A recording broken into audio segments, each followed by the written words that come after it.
Okay. All right, now. Okay. Welcome back. In the next few minutes, I'm going to be sharing some tips with you that will help you write better copies. So when we say copywriting, the things we write, we call them copies standardly. Give me a copy for this flyer, give me a copy for this video. So get familiar. Copywriting, copy, the same thing. The first part of being good and getting better at copywriting is knowing exactly what you are selling. What do I mean? Things like, who is your product for? We've done that in the previous class. Can you see how and why we had to take care of that part? Because most things in social media revolve around your audience. Who is your product for? What problem does it solve for them? What is your product itself? What's the benefit of your product to your audience beyond the physical benefit? What is the emotional benefit that your product offers people? You need to know that. The second thing is, when you know your product well, you need to also know your audience as well. Know how they think. Know what they really want and not need. Let me give you an example. If you sell shoes, maybe you have a particular shoe that goes for 50K and that shoe is very solid. You know as the seller that this shoe, you can wear it every day and it will last for 5 to 10 years. And then you also have another shoe that is very shiny, glittery, and costs 200K, but you know that that shoe is not the shoe that one can wear every day to work. And a customer walks in your door and says they need a shoe. And based on what they've described to you, that, oh, I want something I can wear to work every day, you are recommending the 50K one to them because you know that will last them longer. It would serve multi-purpose. But your customer is looking at that one that has shine on it. Knowing your audience is knowing that people don't always buy what they need, rather they buy what they want. In this case, that person wants the shiny shoe, but is that what they really need? No. What they need, according to the grand scheme of things, is actually the 50K one that will last them longer. And that's what you also have to understand as a social media marketer. You need to know that people's needs are deeper. Their wants sometimes supersede their needs, even though needs are meant to be more important. But as humans, we buy what we want. You want shawarma. Does that mean that's what you need? Maybe not. Know their pains, know their frustrations.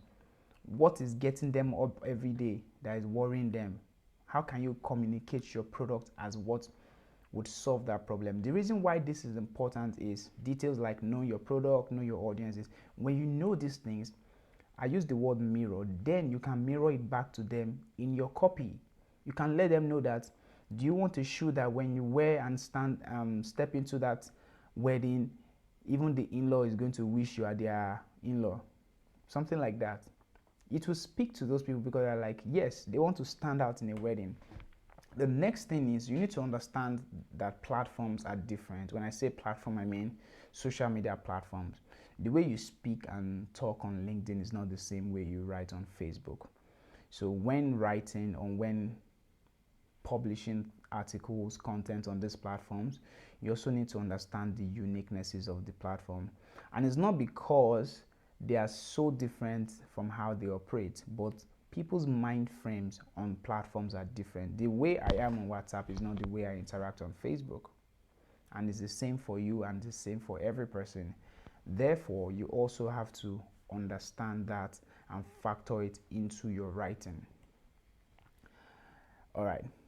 Let me give you one hint. First hint is, use active voice instead of passive voice when writing. What do I mean? Imagine that these two copies were written by different people who are trying to sell a course on data analysis. And the headline in the flyer for one says, students are earning big using this hot skill. And the second flyer, trying to sell the same product, says, how students can earn big using hot skills. I want to ask you, which of this, on hearing it, makes you want to buy the course more? Let me give you a second to think about that. I don't know about you, but after asking even people physically in class about this, most people said the one on the left makes them want the course more. Why? Because it is definite, it is active. It's not saying, see the difference. It says students are earning big using this hot skill. Everything here is definite. As against this, you say how students can earn big using hot skills. It's somewhat passive, it's not active. That's the point. So this is a general rule you should apply to your writing when you want to write a caption. This bag lasts 50 days, not this bag can carry 5 items.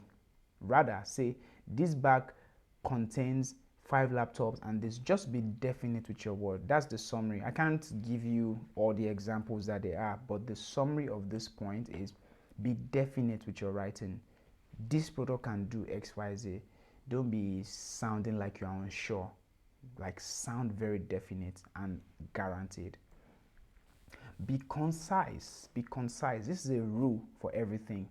For headlines, there is a general rule in advertising that try and keep your headline under 7 words. So when creating a flyer and you want to add something like, new generation on or bags or something, be very concise. Don't write headlines that are too long.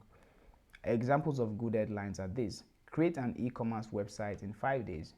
Let's say I'm trying to sell an e-commerce website course. This can be a good headline. Start a food business with 100K. Maybe I'm selling a training. Very, very concise. Let people know what exactly you're selling. There's also another trick that helps in writing. It is called risk aversion. This means helping your buyers take away the fears and the risk that they have in mind before buying. Common examples are when people are trying to sell you things like courses. They will say, we have 100% money back guarantees. When products and electronic companies are advertising, they will tell you that we offer 2 years. This product has 2 years guarantee. This refrigerator has 10-year warranty on the compressor, and they will write that thing very big. It's intentional. That's an element of copywriting that makes people want to buy things more, because it takes away their risk of buying it. In the same way, where you can infuse it, it's not always that you have to tell people you will get your full money back, but there are so many ways that you can use risk aversion. Number 6 is tap into the power of bullet points. Bullet points make things easy to read and digest. Example, look at this for example. Isn't it easy? And if you notice, I've been using the same even in this slide. It's just a rule. It gives people the feeling of this is the truth of the matter. This is the cocoa of the matter, as we say in Nigeria. So use bullet points. Maybe you want to list the benefits of your product, what people will get, what it comes with. Use bullet points. Number it. Number 1, you get this. Don't just compile everything together. And 7 is never end without a call to action. You are not on social media to entertain people. I believe you are doing it for your business, to promote yourself, whether your personal brand or a profit-oriented business. So always add a call to action. Share your thought below. What do you think about this post? Comment if you like. Save and share for later. Always add a call to action. Let me know what you think. Click the comment below. Comment help. Anything at all. Always add call to action, because if you don't tell people what to do, they probably will not do anything. Next is use numbers. Numbers are very fantastic in copywriting. Why? Because they give people an idea of what to expect. If I say, oh sorry, this is meant to be the content here, the under is meant to be something else, is okay. I think I had some examples here. Under being concise, yeah. So see, this says create an e-commerce business in 5 days.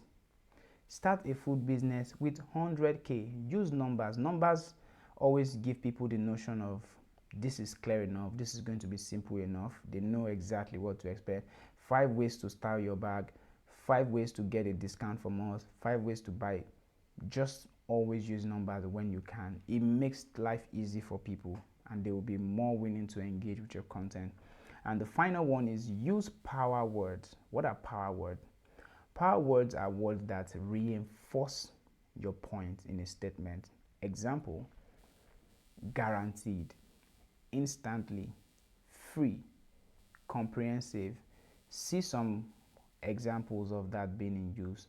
30 amazing, note the words that are bold. 30 amazing hacks to simplify your life. Do you know that if we took out the bolded text and it will read 30 hacks to simplify your life? Okay, but that would still make sense. Imagine it without that amazing. Amazing makes it more powerful. It makes the text hold more weight. Incredibly simple ways to grow your hair. If we take out the bolden content here to read ways to grow your hair, and that would still make sense, but not as much as incredibly simple ways to grow your hair. That's the importance of power words. And free is an example of power word. Totally free, course, things like that.